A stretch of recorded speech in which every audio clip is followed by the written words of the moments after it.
உள்ளம் முருகிய வேண்டி நின்றோம் வேலையா. அழகு என்றாலே முருகன் தானையா, எங்க அழகு சுந்தரம் பாட்டு கேட்டு அருள் புரிவாயா. சேவல் கொடியுடன் சிரிக்கும் முருகையா, எங்க வாழ்க்கையில வெற்றி பொங்க தருவாயா.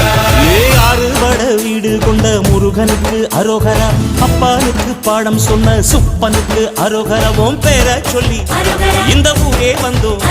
உன்னை தேடி வந்து எங்க உள்ளம் முருகிய வேண்டி நின்றோம் வேலையா.